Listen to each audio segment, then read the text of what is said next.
Hello दोस्तों, आज हम बात करेंगे एनसीईआरटी क्लास 8 साइंस के पहले चैप्टर के बारे में। इस चैप्टर में क्रॉप्स के बारे में पढ़ेंगे। रबी क्रॉप्स क्या होती हैं, खरीफ क्रॉप्स क्या होती हैं, रबी और खरीफ क्रॉप्स को किस महीने में बोते हैं, रबी और खरीफ क्रॉप्स क्या क्या होती हैं, उनके प्रोडक्शन के बारे में एवं उनके मैनेजमेंट के बारे में। पहली और बूझो दो बहनें होती हैं। वे गर्मियों की छुट्टी में अपने चाचा जी के यहाँ जाती हैं। उनके चाचा जी एक फार्मर होते हैं। एक दिन उसके चाचा खेत में काम कर रहे होते हैं। वो देखती है कि उसके चाचा के पास एक खुरपी, दराती, फावड़ा और हल होती है। तो उसके मन में जिज्ञासा होती है, ये सारे यंत्र कहाँ से आए एवं उनका यूज क्या है। जैसा कि आप सब जानते होंगे, सभी जीवित प्राणियों को फूड की आवश्यकता होती है। अगर बात करें प्लांट्स की, तो वो अपना खाना स्वयं बनाते हैं। क्या क्या आप याद कर सकते हैं कि हरे पौधे अपना खाना किस विधि से बनाते हैं? तो वीडियो को 1 मिनट के लिए पॉज करिए और जरा सोचिए। दोस्तों, ग्रीन प्लांट्स अपना खाना फोटोसिंथेसिस यानी प्रकाश संश्लेषण विधि से बनाते हैं। जैसा कि हम जानते हैं कि सारे एनिमल्स इंक्लूडिंग ह्यूमंस अपना खाना स्वयं नहीं बनाते हैं। तो ये एनिमल्स अपना खाना कहाँ से लाते हैं? लेकिन सबसे पहले सोचिए कि हम खाना खाते ही क्यों हैं? क्या खाना खाए बिना हम जीवित नहीं रह सकते? तो इसका उत्तर यह है कि जो हम खाना खाते हैं उससे मिली एनर्जी को हम विभिन्न गतिविधियों में प्रयोग करते हैं, जैसे कि डाइजेशन, सांस लेना, मूतना, हगना आदि। हम अपना खाना पेड़ पौधों एवं एनिमल्स दोनों से प्राप्त करते हैं।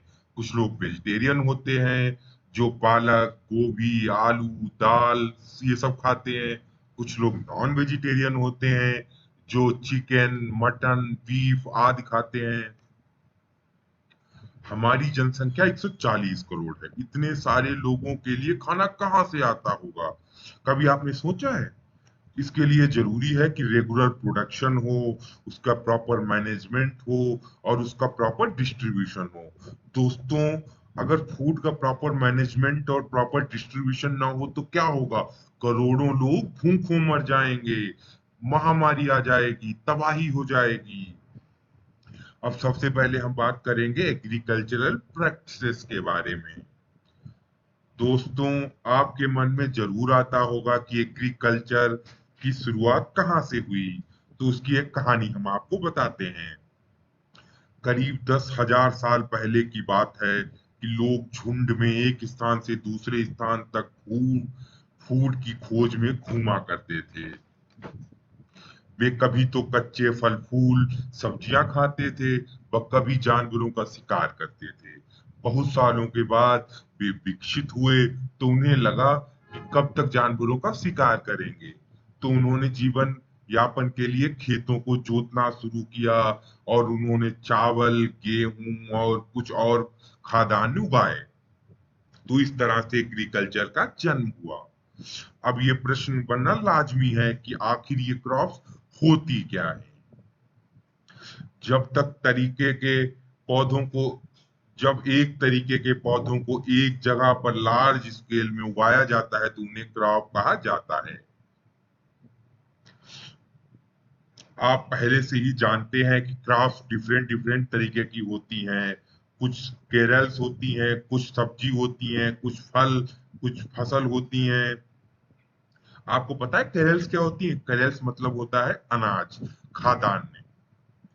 भारत एक विशाल देश है जिसमें कि टेम्परेचर, ह्यूमिडिटी, रेनफॉल एक जगह से दूसरी जगह तक भिन्न भिन्न होता है।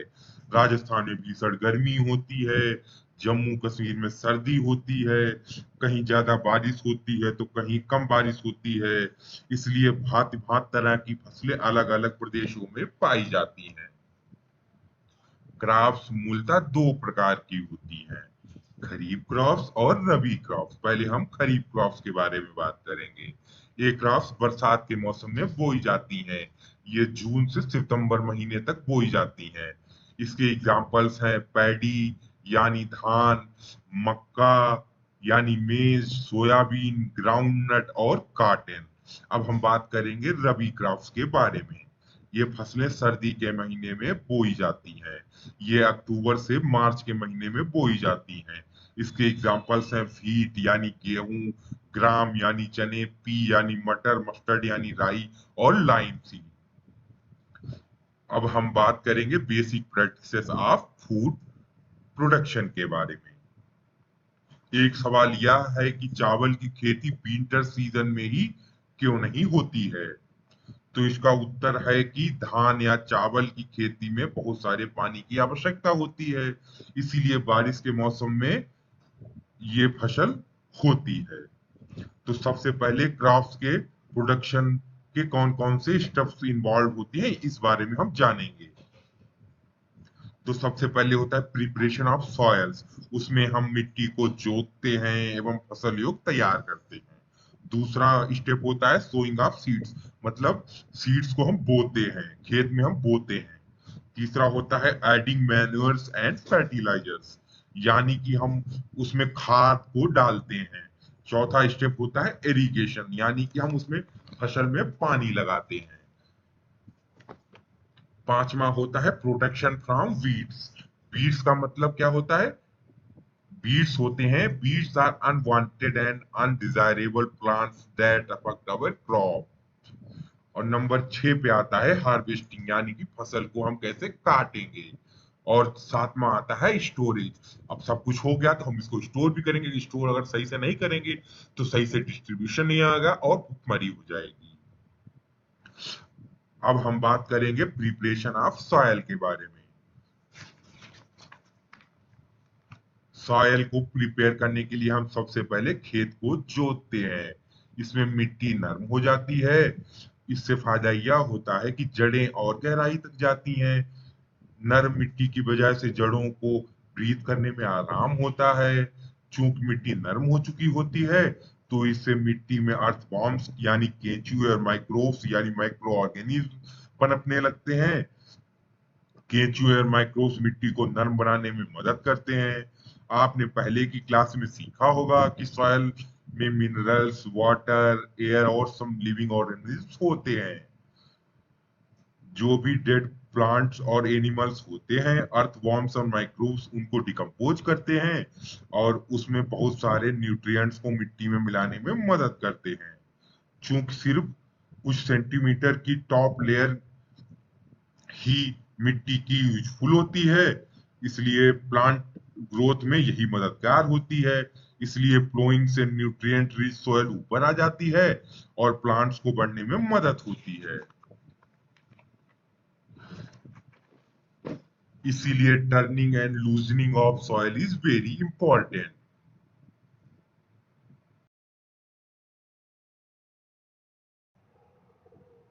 अब सवाल यह बन सकता है कि टिलिंग या प्लोइंग क्या होता है? The process of loosening and turning of soil is called tilling और प्लोइंग। इसको एक हल के माध्यम से किया जाता है। प्लोइंग यानी हल लकड़ी या आयरन के बने होते हैं। अगर मिट्टी बहुत सूखी होती है तो इसको जोतने से पहले पानी देना अच्छा होता है। अब जोते हुए खेत में मिट्टी के बड़े बड़े टुकड़े हो सकते हैं जिन्हें क्रम्स कहते हैं। अच्छे क्रॉप प्रोडक्शन के लिए मिट्टी के बड़े बड़े टुकड़ों को लेवलर की मदद से लेवल किया जाता है। कभी कभी मैन्योर्स को टिलिंग या प्लोइंग से पहले मिट्टी में मिलाया जाता है, जिससे कि मैन्योर और सोइल की अच्छे से मिक्सिंग हो पाती है। अब हम बात करेंगे एग्रीकल्चर इम्प्लीमेंट्स के बारे में। बीज बोने के पहले यह जरूरी बन जाता है कि मिट्टी के बड़े बड़े टुकड़ों को छोटा कर लिया जाए। इससे हमारी बेहतर क्रॉप यील्ड होगी। ये अनेक प्रकार के टूल्स की मदद से किया जाता है, जैसे कि प्लॉ, होए और कल्टीवेटर। सबसे पहले हम बात करेंगे प्लॉ के बारे में। इसका प्रयोग आदिकाल से होता आ रहा है। इसका प्रयोग अनेक गतिविधियों जैसे सोयल की टिलिंग के लिए, adding fertilizers to crop, remove the unwanted weeds और टर्निंग और सोयल के लिए। प्लो वुड यानी लकड़ी से बना होता है। इसको अक्सर बैलों की जोड़ी से खींचा जाता है। इसको एक मजबूत ट्रायंगुलर आयरन स्ट्रिप जिसे प्लोसेर कहते हैं होता है। एक लकड़ी का लंबा सा लॉग होता है जिसे प्लॉ शाफ्ट भी कहते हैं। लकड़ी के बीम का एक सिरा बैल के सिर पर होता है एवं एक सिरा में पकड़ने के लिए हैंडल होता है। आजकल बढ़ती दुनिया से देसी लकड़ी के हल को लोहे के हल से रिप्लेस किया जा रहा है। अब हम बात करेंगे हो की। यह भी साधारण हल की तरह ही होता है। इसे भी बीड्स को हटाने व मिट्टी को लूज करने के लिए प्रयोग किया जाता है। इसको भी जानवरों की मदद से ही खींचा जाता है। अब हम बात करेंगे कल्टीवेटर की। आजकल खेतों की जुताई ट्रैक्टर से चलने वाले कल्टीवेटर से होती है। इससे लेबर और टाइम दोनों की ही बचत होती है। अभी हमने सीखा फील्ड को कैसे सोइंग यानी बोने के लिए प्रिपेयर करते हैं। अब हम बात करेंगे सोइंग के बारे में। अब मान लो हमारे पास एक खेत है, उसमें एक फसल बोनी है, तो सबसे पहले हमें यह जानना होगा कि हमारे सीड्स अच्छे क्वालिटी के हैं या नहीं, क्योंकि इससे हमारी क्रॉप यील्ड पर असर पड़ता है। तो इसीलिए सिलेक्शन ऑफ बीड्स बहुत महत्वपूर्ण हो जाता है। अच्छा, एक एक्सपेरिमेंट करते हैं। एक कांच की बोतल लीजिए और उसमें पानी भरिए। अब उसमें कुछ व्हीट यानी गेहूं के सीड्स डालिए। अब ऑब्जर्व करिए कि क्या होता है। आप देखेंगे कि कुछ गेहूं के बीज तो तैरने लगते हैं जबकि कुछ डूब जाते हैं। सोचिए ऐसा आखिर क्यों होता है। ऐसा इसलिए होता है क्योंकि जो बीज हल्के होते हैं वो ऊपर तैरने लगते हैं, क्योंकि जो बीज डैमेज्ड होते हैं वो अंदर से खोखले हो जाते हैं और हल्के होकर ऊपर तैरने लगते हैं, जबकि हेल्दी सीड्स डूब जाते हैं।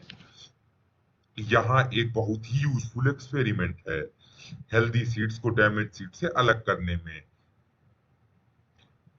अब बोने से पहले हमको यह जानना होगा कि कौन सा टूल्स हैं जो बीज को बोने के लिए प्रयोग किए जाते हैं। पहला तो ट्रेडिशनल टूल है और दूसरा सीड ड्रिल मशीन है।